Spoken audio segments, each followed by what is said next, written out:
Hike बंद करो, बंद करो, बंद करो।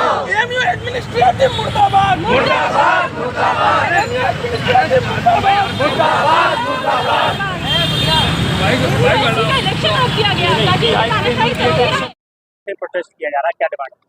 देखिए, मेरा नाम मोहम्मद जुनैद है और मैं बैचलर ऑफ आर्किटेक्चर का स्टूडेंट हूँ। जैसे कि असल में हुआ ये है कि अभी कल फिलहाल में नोटिस आया है कि फीस जमा करने का, जिसमें पहले ये होता था कि हमारी मैं अगर पर्सनल बात करूँ तो 5,000 कुछ फीस थी, जो आज के टाइम पे बढ़ के 12,000 हो गई। 36 से 37% का इंक्रीजमेंट है।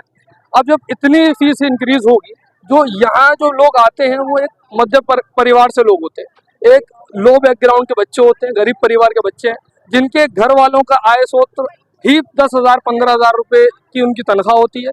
अब वो एकदम से उन पर फीस का बर्डन पड़े कि 12,000 रुपये, वो हिसाब बना के बैठे हुए हैं कि 10 6,000 5,000 में काम हो जाना, तो उनका पूरे घर का पूरे महीने का उनका हिसाब बिगड़ जाता है। तो हमारी सीधी सीधी मांग वाइस चांसलर मैम से ये है कि इस तरीके से कोई भी फीस हाइक नहीं होता।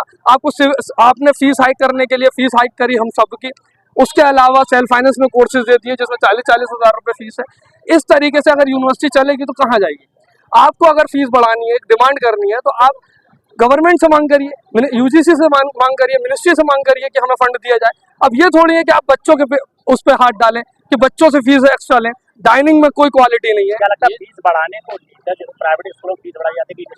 नहीं, देखिए, सीधे सीधे सरकार का इसमें दखल होता है। सरकार कभी भी अलीगढ़ मुस्लिम यूनिवर्सिटी और जामिया के ऊपर बिल्कुल साफ तौर पे दिखाई देता है कि टारगेट किया जा रहा है, फंड काटा जाता है, जिस फंड की वजह से कोर्सेज बंद नहीं किए जा सकते। वो कोर्सेज को रन करने के लिए फीस बढ़ा दी जाती है। लेकिन होना इसमें यह चाहिए कि गवर्नमेंट फंड दे, अगर बच्चों से फंड लिया जाएगा उस तरीके की फैसिलिटीज दी जाए। जिस ग्रेजुएशन के सारे कोर्सेज की फीस बढ़ी है और 36% से 35% के आसपास फीस इंक्रीज हुई है।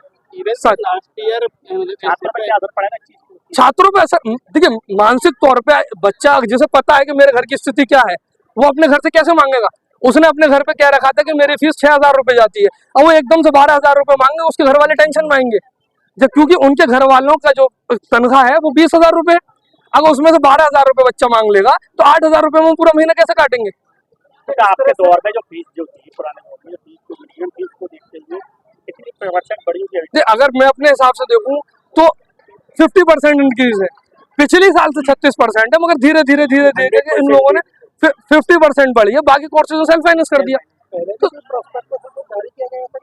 नहीं, कोई प्रोस्पेक्टस नहीं आया है।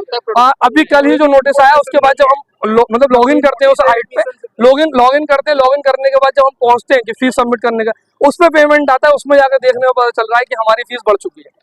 और इसमें पहले से कोई नोटिस नहीं है। इस यूनिवर्सिटी के अंदर फिलहाल जो चीजें हो रही हैं वो एकदम से रैंडम हो जाती है। रात में कुछ होता है, सुबह में जैसे हम आँख खोल के देखते हैं एक नोटिस होता है कि ये चीज चेंज हो गई। हमारी वाइस चांसलर मैम से सीधी सीधी मांग है कि हमारी फीस जितनी थी उतनी करी जाए। यहाँ बहुत गरीब परिवार के बच्चे होते हैं, उन लोगों को बहुत नुकसान है, बहुत से लोग पढ़ाई छोड़ देंगे इस वजह से। आगे नहीं होता है तो फिर हम देखिए उसके अलग तरीके हैं, हम लीगली भी जाएंगे, हम यूजीसी से अपने मिनिस्ट्री से डिमांड करेंगे, मैम से भी डिमांड करेंगे, और ये पीसफुली हमें डिमांड करने का हमारा अधिकार है। हम पीसफुली डिमांड करते रहेंगे जैसे भी करना है। हमारा भविष्य बंद करने का, किसी का रास्ता रोकने का मकसद नहीं है। हमारा सीधा सीधा मकसद है कि ये जो हमारा एडमिनिस्ट्रेशन सो रहा है उसके कानों पे जूरेंगे, वो हमारी डिमांड को माने और फीस को वापस